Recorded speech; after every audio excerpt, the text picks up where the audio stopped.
Ladies and gentlemen, you're listening to the Mackay T Podcast. Here are your hosts, Ryan Mackay and T Davis. This is the Mackay T Show. This is the Mackay T Show. We talk movies and TV shows, sports and world news, coasting like on a world cruise. Hosted by Brian Mackay and T Davis. Yeah, you can't tame us. We're going to the top, we're becoming famous. What time is it? It's time for the Mackay T Show. What time is it? I said it's time for the Mackay T Show.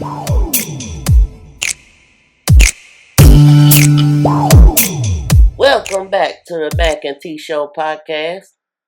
T, I've missed you. I know, dude. Where you been? Man, I apologize. I've been out of pocket for a couple of weeks, dealing with some health issues, but everything is on the up and up. Oh, that's good. That's good. So let's talk about what's happened in that time. This past Saturday, Ole Miss had a bye week, but their quarterback decided he wanted to play a little football. So he's just not a good decision maker. Thank God somebody saw him before he got on the field and got in trouble for fighting with minors. yeah. And then he would have had no helmet on, so he could have got hurt. Somebody probably blindsided him. It all could have been bad, but nobody ever really has forethought capabilities when they are upset and in their emotion. Right, and that's where I took it. For anybody that doesn't know what happened, Chad Kelly's brother is the starter on the high school football team. Chad Kelly's high school back in New York.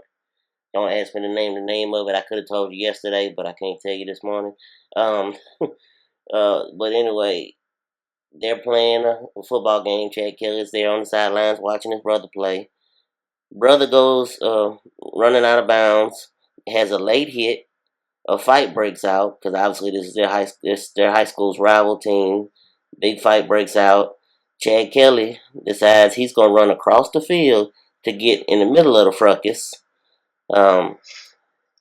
He is stopped, thank God, by some people and kind of pushed away before he could actually get himself involved in any manner. So yeah, I say in the emotional, like you said with the emotions thing, I say had that been my little brother, I probably would have, in the heat of the moment, if I'd have been down there on the field, I probably, would have thought about doing something. But at the same time, my brother is 6'4", 245 pounds. He didn't really need me if something like that had broke out. But it wasn't like his teammates weren't helping him. Like they were just over there jump. Like, the way they sound, the article sound like it was a brawl. So the teammates jumped in. Yeah, and if you see the video, it's really all the kids. The kids, and there was no outside interference involved. It was just a bunch of kids, and I felt bad for Chad Kelly's brother because he was on the bottom of all this. It was basically going on all around him while he's laying on the ground. Well, if it was a pile, then he might have been in the safest spot. True. Besides people kicking you, but he would have had on padding and all that. But yeah, right. Very, very true. Just get down there and curl up and hope, and just wait for the weight to get off of you. Then you know it's over. It's going on to our Florida Gator news. Their game versus LSU had been postponed due to Hurricane Matthew. They're trying to find another date to play it. Joe Oliva, AD at LSU, basically threw Florida under the bus, are making people believe that Florida basically turned down the invitation to come to LSU and play the game. Who wouldn't turn down? You don't invite me to your house when I'm hosting Thanksgiving. I agree. And why would we want to come to your house and give you the home field advantage? None of our fans that might be able to travel wouldn't, because most of them was in probably some of this Hurricane Matthew. And so, why would we come there? We would have about 10 fans and just the people on the sideline. Yeah, because all your fans right now are more concerned with saving their livelihood than a football game. Right. So even our players. Right. Yes, some of them would have been okay with, having that little minute of not thinking about what's happening with their families. But a lot of them kids are from Florida, so they concerned about their families. Get out of your emotions. Yeah, I think Joe Oliva is really just trying to save his job at this point because he's made some suspect decisions over the last probably decade of being in Should have charge. fired what's his name last year and all this other stuff while you playing around. If you was gonna fire him, not in the middle of the season, and don't be thinking that I don't know what you think. We gonna come to your gym and play. I don't even know what life you would think that would ever happen, and it's our home game. Right. Yeah. So it'll be interesting to see because obviously they're gonna have to replay. They're gonna have to play this game at some point. Just a matter of finding the right date to do it. Because I think it really is going to have implications. Maybe not so much for the West, but the SEC East. This game is going to wind up mattering at the end of the year. So we'll see where they go with that. In NFL news, our 49ers have had a rough start to the year after winning their first opening game against LA. They've stumbled a couple times the last couple weeks. They're making a quarterback change. After the fans literally were screaming, "We want Colin" last week, with Blaine Gabbert continuing to struggle. Colin Kaepernick will make his first start this year, and Chip Kelly calls it a football decision.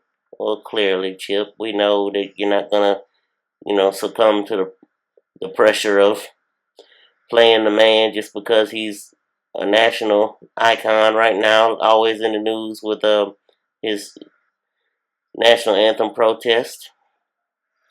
I honestly think this is going to help us. If he is healthy, which they say he is, he's the healthiest he's been in a couple of years, I think that he will do well in this offense. That's the kind of offense that he ran at Nevada where he did so well. I think this is the offense for him. He gonna be rusty. So yeah. He ain't played in a year. So I ain't expecting too much first game. He can't be as bad as that Gallup for us because I watched us play the Eagles? Last Sunday, whoever we played, he was terrible.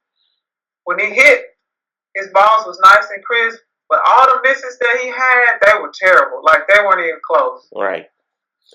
And when he run, he can run well enough, but he's not going to be like when Colin get out there and start running in open field. Because it was a couple times he had just wide open field. I think Colin would have got a couple of more yards just because of how fast he is. But anywho,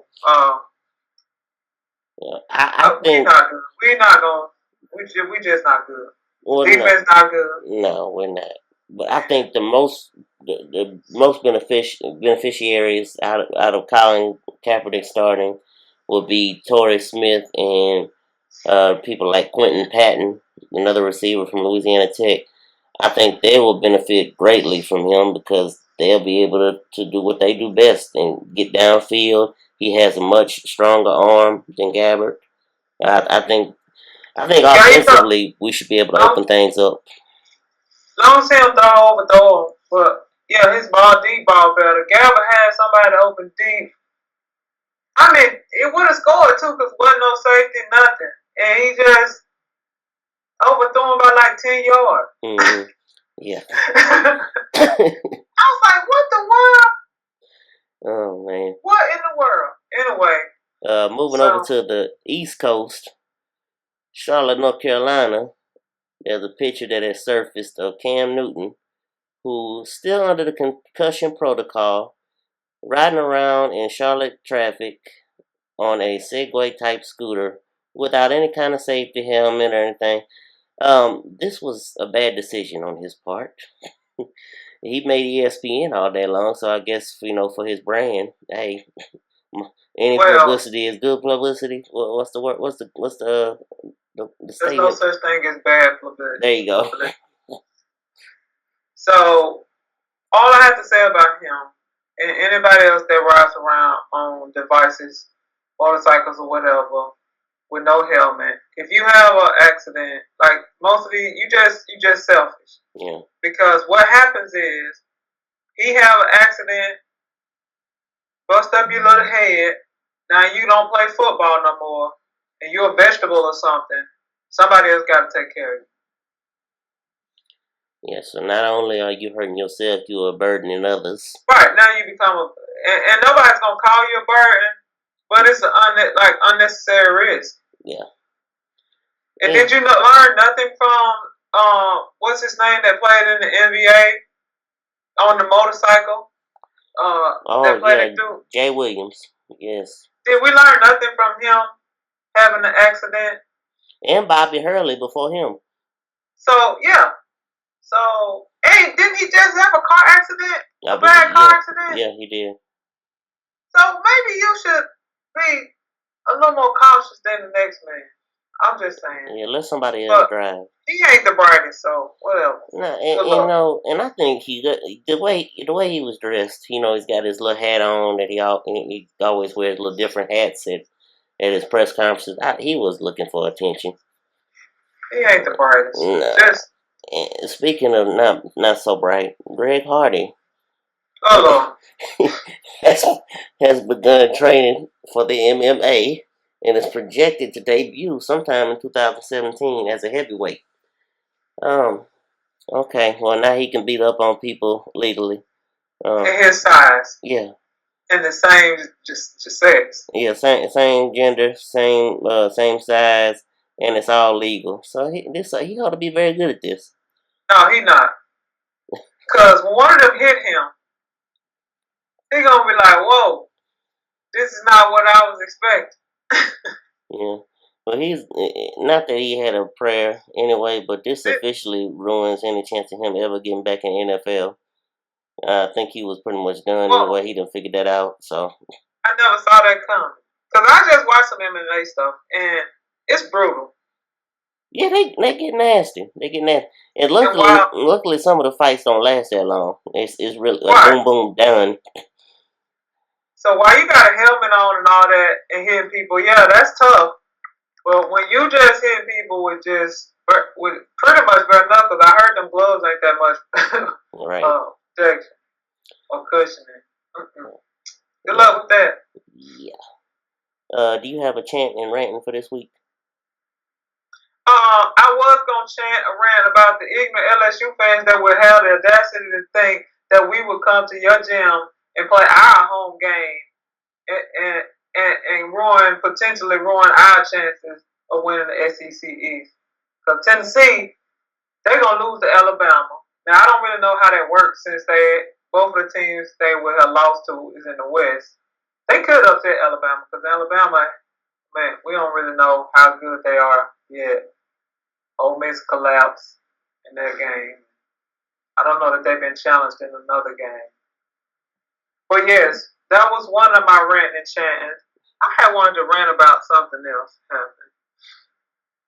I thought you was ranting about something too. You sent me a text. Yes, I'm looking through our text message now because I couldn't remember what it was. You had to rant about something. Oh yeah, I know what I'm ranting about. Yes, Apple. Oh, your phone people. That's right. Yes. So another reason T and I are so late on getting this podcast is the fact that I was without a phone for a couple of days early last week. It seems to always happen this way. Just recently the iPhone 7 was released. And every time a new iPhone, new Apple comes out with its latest invention, and all their older inventions just somehow just stop working. Yeah. And I wasn't finna let them get me at the phone store. It wasn't fixing to happen. And I told them, I said, no, I'm going to stick with the phone I have. I'm not upgrading to that because y'all going to try to make me sign another contract and pay some outrageous fee to get out the contract I'm in. No, I am staying with my phone. You're going to get me a phone that works. And Apple ain't going to, Apple ain't going to make me do it. I will switch to Samsung. Apple better quit tripping. They blowing up, so I don't know who works. Yeah, see, and that's the problem. You can't even switch to Samsung because they sitting there blowing up in your pocket and causing fires. Just blowing up on planes and stuff. So yeah, that's what I want to chant and rant about. Look, Apple, y'all need to stop. I know y'all doing this on purpose. This is all a money-making scheme. y'all want these new iPhones to hit and pop. They're going to hit and pop because there's ignorant people out there that will buy it on the first day, just like those folks that'll stand in line for hours for a pair of Jordans. Yeah, there's folks out there that'll do it. And yeah, so y'all going to get your money. You ain't going to get mine. Cause I'm, no. Well, that's what you get for falling under the apple tree. That's what you get. Anybody that'll try to sell me a phone that don't work a watch that doesn't work when my phone is not with me or if my phone dies, that's ludicrous. Because the watch that I have on my arm right now works whether my phone works or not. And I know Apple could have made that happen. They ought to be shamed. At the least, the phone, I understand if the phone, you couldn't do all the apps, but it still should be able to keep time. Right. That's just ludicrous. Yeah, it makes no sense at all. So, y'all Apple fans, keep enjoying loving Apple and letting them take y'all money. Y'all better get on somebody else's team. Now, I'm going to go back to the flip phone like my grandmother and my father. And so I'm saying, I'm sad. BlackBerry, I need to chant and rant about that. I'm sad. Because BlackBerry not making any more BlackBerries. I don't know what I'm going to do. Yeah, T finally joined the smartphone world. They going to discontinue her brand. Let's be clear. My phone is as smart as yours. And my phone haven't broke down for days on end like your super smartphone. My phone it can take a lick and keep on ticking. I don't dropped it. The face ain't shattered all up. I ain't got to have no special casing. So if it break, that's unacceptable. Again, you sell me this $700 phone. I drop it one time. The face shattered all up, and now I can't even hardly see none of the pictures. I'm cutting your fingers all up, trying to do something. Yeah, So, yeah. Thank you. While you talking bad about my smartphone. Oh goodness. Well, that was Chantin and Rantin for this week. People are enjoying that segment, by the way. People I've spoke with, they really enjoy it, and we get a lot of comments online about it. Well, they gonna join in on this Apple rant, I'm sure. That's ridiculous. Yeah, I'm sure there's many people affected by that. But let's jump into Empire. We have 2 weeks to cover, so I'm gonna just. I ain't seen it. You're gonna have to go on your own. Yeah. Well, I got 2 weeks to cover for everyone. So yeah, I'm sure by now you've all seen both episodes, and that's fine. The latest will come out tonight. This season, season 2 kind of drug on for me a little bit, and I know at one point when we were discussing it, T even said she was thinking about getting off the Empire train. But season 3 has really done it for me. That it's doing a really good job. So let's just jump right into it. 2 weeks ago, season 3, episode 2, Sin That Amends. I looked it up and did not have a clue. This is how good and how much older this girl has gotten. Sierra McLean, that plays Nessa. I did not realize that was Jasmine from House of Pain. All grown up, didn't even realize it was her. Didn't realize that House of Pain has been off TV that long. Because she is no longer a little girl. So anyway, yeah. So I just want to throw that out there. Becky's back. Precious. Her and J Papa, her boy toy, having a conversation. He tells her that his contract is coming up and he's talking about leaving Empire and wants her to come with him. She doesn't want to leave because she believes Cookie and Lucius will eventually promote her to the A&R position, and she has a loyalty to the Lions because she's been with them when, they brought her in when she had nobody, all this good stuff. We don't really get a backstory on her. We just get her words for it. She's really timid when she brings up the A&R position to Cookie, and of course Cookie, does her best to blowing her off. If I was her, I'd go ahead, let them know that she has other opportunities, give them a reason to make a decision either way, so that's, so that she'll know whether she's truly cared about there. Because I think right now they got a lot of stuff going on. They ain't really thinking about Becky. So poor Becky. Lucius spends this whole episode trying to win Cookie back, giving her gifts every time she turns around. I thought he was married. He is. How he trying to? Go ahead. I'm sorry. Yeah. It's a sham marriage, and everybody knows it. And Well, yeah, still. special guest spot from Biz Marquee. You say he just a friend. Yeah. So they. Oh baby, you got what I need. Uh, You well, say he's just a friend. You before say he's just a friend. Oh baby. before I continue, I have to say at that point when he comes, they wake Cookie up. She hears all kind of racket in her living room. She busts through her doors out of her bedroom in the morning, and he just starts to singing, and she gets all excited. She's all in his face, hugging him, kissing him, and everything. Um, she ain't brush her teeth before she did all that. No. Just gonna put that out there. So anyway, there was a ton of flashbacks in this episode between Cookie and Lucius back in the day. Basically, it shows that Cookie left a boy, had a boyfriend, left him, and he's kind of on the right path, kind of dude named Barry for Lucius. Uh, she actually was gonna go to an Ivy League school. It was brought up in it was brought up in the flashback. She had aspirations of going to Ivy League school, and basically dropped it all for Lucius, and living in the street life. Street life is the only life I know. I'm sorry.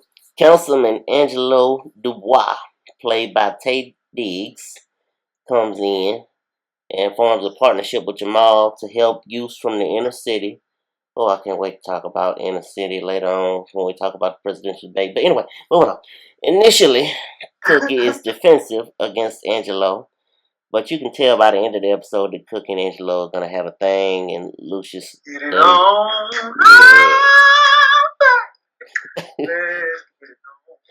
And, Okay, I'm sorry. and Lucius does not like it at all. Anika and Lucius find the bug in the teddy bear that we mentioned last week or last episode. Oh, he did. Good. Yeah, they found it so it'll be interesting to see where that goes. The episode ends with Andre going to move stuff out of Rhonda's old place.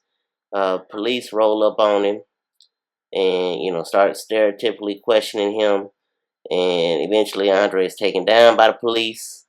A very PG version of a takedown, and basically what is going on in our society today. He got shot. Oh, sorry. Go Question. First of all, it shows the neighbor lady, white lady, older lady. Basically, it alludes to her being the one that called the police on Andre. First of all, why does Rhonda have her own place? Aren't they married? Well, that's Or weren't they? Excuse me. She's past tense now. But aren't they married? Sam, so I don't know. Yeah, and wouldn't, if he was married to her, obviously he'd been around, why wouldn't the neighbor lady know him? Holes in the store. I understand what they were trying to do. They were trying to what had happened was, and then, so after all that went down, that's what it was. I mean, I understand what they were trying to do. They were trying to, to make it relevant to today's time and and what's going on in the news. Let's move on to the next episode, episode 3. Andre, let out of jail on bond, confronted by reporters. One asks him, "Your family has a history of breaking the law. Are you now? You a thug now too?" He turns, starts to fire back, but has another vision of Rhonda in the background, and that stops him. Yeah, I like that she's still around. I was wondering why they haven't had a funeral for her yet, but now I get it, because she's going to continue to come back in flashbacks, so they don't want to confuse people. Yeah. Lucius and Cookie want him to go after the police that assaulted him, but he doesn't want to. Comes up with all kind of excuses. Basically, saying, he gave the cop attitude, which he kind of did, but still, it wasn't enough. He basically just asking why the cop was harassing him, basically. But at the court hearing, Andre is charged with trespassing and an added charge of assault of an officer. The assault part obviously throws him off, and everybody in the courtroom, kind of thrown for a loop. His lawyer wants him to cut a deal, but Andre's not trying to hear any of that, which I don't blame him. Because if you cut a deal, that's the quickest way to get your record. Lord, they won't let me out. No, they won't let me out. Jamal meets with a support group for PTSD victims, and everybody in the room basically knows who he was and what happened to him because he's a celebrity, which causes an issue with him sharing any of his information. Mariah Carey is in the house playing the part of Kitty. Wants Jamal to record a song with her, and she's getting ready to go on a tour South America, and wants the song to be part of the tour. Jamal initially turns her down, but Cookie talks him into it. Jamal gets Kitty to agree to do a duet and live stream the recording session for the Empire Extreme streaming service.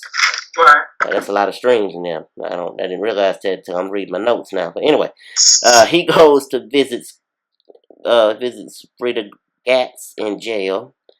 She's all happy to see him, but he keeps having flashbacks of the shooting and eventually calls for the police to come get her, take her away. So they didn't really get too far into their conversation before all that happened. So Jamal and Kitty record in the recording session. Finally happens. It starts off rocky. Doesn't look like Jamal's gonna make it, but then bing bang boom, he sounds like his old self again. And Mariah still has her voice. One question I have about her, and this also was brought up to me by a friend of the podcast, Sean Goff. We both had wondered why Mariah didn't have no clothes on. She's out there at this recording session in some kind of black bedazzled leotard, like she was some kind of gymnast or something, and that's all she had on. As I was flipping through the channels after the episode, I found a preview for her reality show. Did not know she was getting one, but she has a reality show coming out, basically Life of Mariah or whatever it's called, on the E Network. And in the promo for that, she has on the same black bedazzled leotard and basically admits that, this might be weird for other people, but this is how I dress. This is how I dress when I'm just around the house or if I'm going somewhere. This is just how I do things. Okay, well, you do you, Mariah. I'm going to do me. Moving on, Little Romeo's character, Graham, performs a duet with Tiana. Apparently they're an item. We didn't know this. They basically tell you this in the episode. They finished the performance by kissing.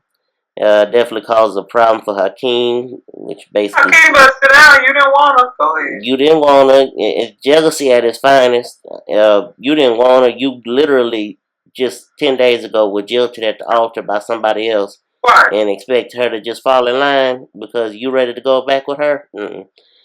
I imagine these two will be at it all season, that being Hakeem and Graham.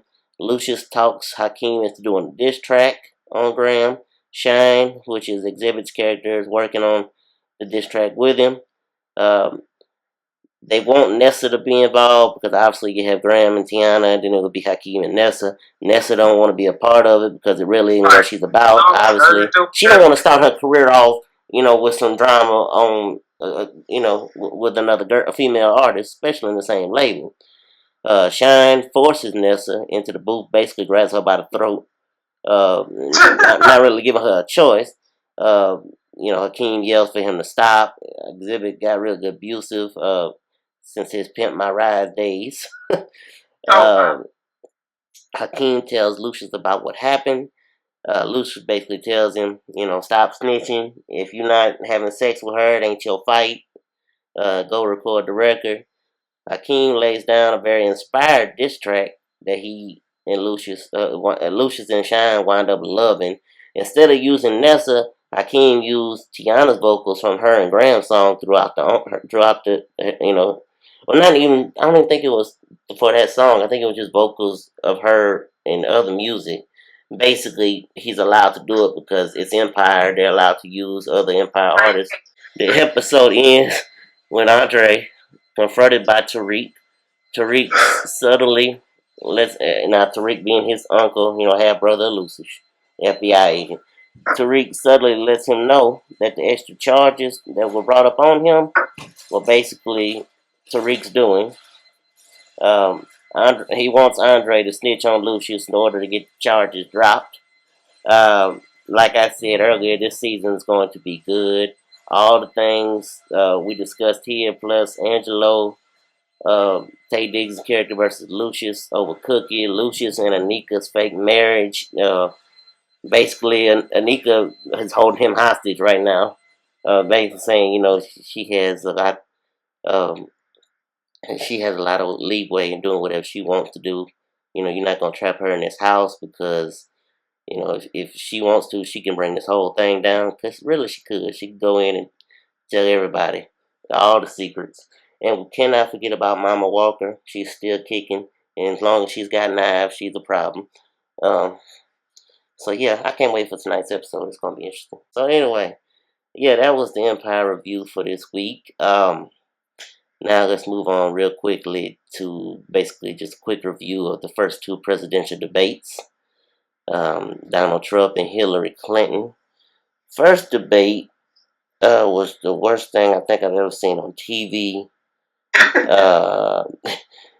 Yeah, Donald spent the whole time, basically just in defense mode. He didn't really stick to the issues. Basically gave Hillary a lot of ammunition. Um, he lost the debate on his own. He had every chance coming into that debate to actually put a little ground between him and Hillary, and wound up going the other way.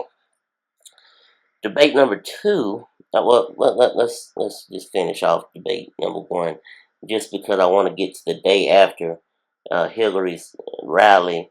Hillary has no clout at all. She don't know how to celebrate this whole thing. First of all, she just got through having pneumonia, correct? So she has pneumonia. Yeah, she had pneumonia. Just gotten over a bout of it. So her first rally after winning, quote unquote, winning the first debate, she comes out to James Brown's song, "Oh My God, I Feel Good."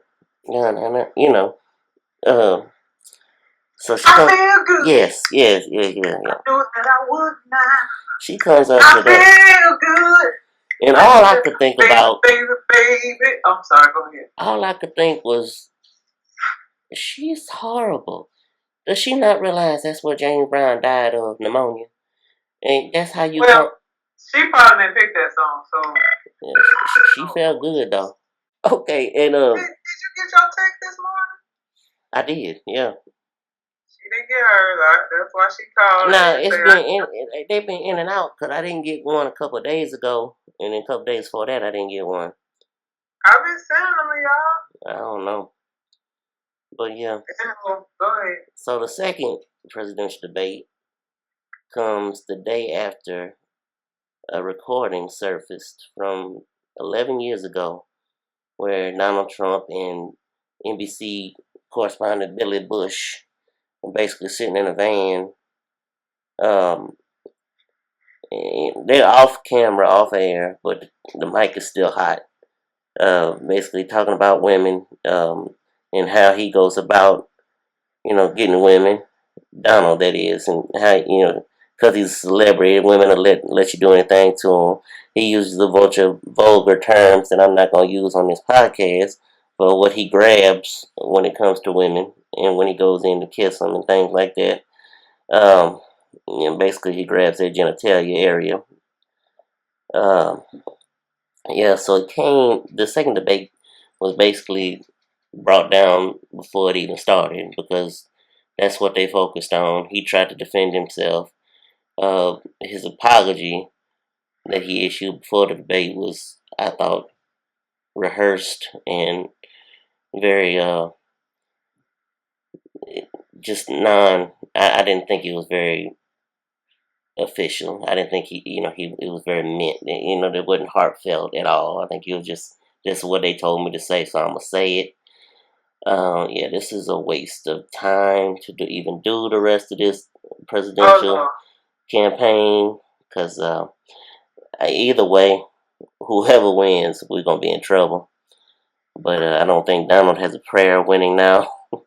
In fact, I love Saturday Night Live this past week.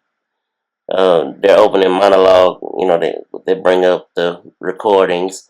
They have Alec Baldwin playing Trump, talking to the news reporter about the recordings. And then they go, let's go live to Hillary Clinton's campaign headquarters for their reaction. And it's a girl that's dressed up like Hillary, and and they're having a party. They're drinking champagne and they're dancing, and because they know they got this wrapped up. Let me just say this. And about, I may not even be on Earth in about, I'm safe. I might still be on Earth, Lord's will. By 2025, 20 something like that, Trump gonna write a book and tell how him and the Clintons were in cahoots to get her into this president. Yes. This man does not, I don't think he ever really wanted to be the president. I think he was a mold put into the Republican Party just to kind of mess up, shake things up over there. Then Republicans was dumb, and then let it happen. Because I kept saying the Republicans are not going to let this man become their candidate. Like, they have got to be smarter than this. But apparently they're not. Yeah. And so now they plan is working. Because why all of a sudden these audio of him and his bad language and how he talk about women come out of the blue? Because these could have came out at any point, like before or now, right, to keep him from being the Republican candidate. Yeah. But now that it's like, oh, wait a minute, he might win. We got to come up with something else to keep him from winning. Yeah, he's too close. He's too close. Right. We got to do something else to keep him from winning. And now this, because, it was always to talk about him and the Clintons, how he was at the wedding or whatever and all this other stuff. And so this going to be a biggest coup of how to win the presidency in a couple of years when they write a book about it. Yeah, and that's my story, and I'm sticking to it. There's gonna be a movie. There's gonna be a movie out. There's gonna be a TV series made on it. It's gonna come out. Yeah, it's gonna be big. Can't you see this being like a scandal episode? Oh yeah. Of how? Yeah. Like how Fitz got in with that craziness. Then how Hillary got in. They obviously give her another name, and then they'll show how they had this evil plan all along to put somebody in the other person's party that really wasn't trying to win, was just. Because now then they say he talking bad about Ryan, the Speaker of the House, and he kind of just blowing up, and he out of control. Yeah. Y'all can't control him now. Y'all let him in, and now he just running around the house doing what he want to do. Yeah, so yeah, it'll be interesting to see years down the line. Hopefully, we still have a world to the book can be written. Well, the good news is, as bad as everybody always think president's gonna be, they all run by the same 1%. Okay, so really the bottom line is the 1% will still be happy when it's all said and done. They'll get what they want. Some of the things they might not, and they'll complain about. Right. But the rest of us just have to make ends meet and pray and stay on our knees, because really, all these people, they function and they get their money off of the 1%. And all the lobbyists be like, okay, we give you money, but when our stuff come up, we want you to push it through. And that's how it's always worked. Yeah. And that's how it's going to continue to work. Yeah, and you're right. As much as they want to complain about this president, that president, they all work the same way. Yes. Some of them, at the end of it all, we see how bad their decisions were, i.e. Clinton, with this 3-strike policy, and if you get a felony, you can't ever get government assistance, and then he comes back like, oh, well, he didn't, obviously you didn't foresee that, but you were only worried about one thing, what Alec or whoever else told you, and said you pushed it through, because that's the thing, to be tough on drugs or tough on criminals. And so you went with it without thinking it through. Yeah, well, Yeah, it's gonna be interesting to see what happens in November because we still weeks away from the election happening. Yeah, the interesting thing will be is what happens when the fallout, like what's gonna be the fallout for people when somebody's not happy about the candidate and all this other stuff. How are people gonna act? They gonna act a fool or just keep it rolling? Because some people just don't want her to be the president because she's a woman. Bottom line, point blank. Mm-hmm. So yeah, this is gonna be interesting to see where it goes. But I think that's gonna put a wrap on today's episode. As always, I am one of your co-hosts, Brian Mackay, and I am with T Davis, Dr. T Davis, and we are going to talk about Atlanta next week. Oh, because they have a new TV show called Atlanta on Fox. Can't wait. Stay tuned. Yes. And this has been the Mackay T Show podcast. Thank you for listening. This is the Mackay T Show. This is the Mackay T Show. We talk movies and TV shows, sports and world news, coasting like on a world cruise. Hosted by Brian Mackay and T Davis. Yeah. You can't tame us. We go on to the top, we're becoming famous. What time is it? It's time for the Mackay T Show. What time is it? I said it's time for the Mackay T Show.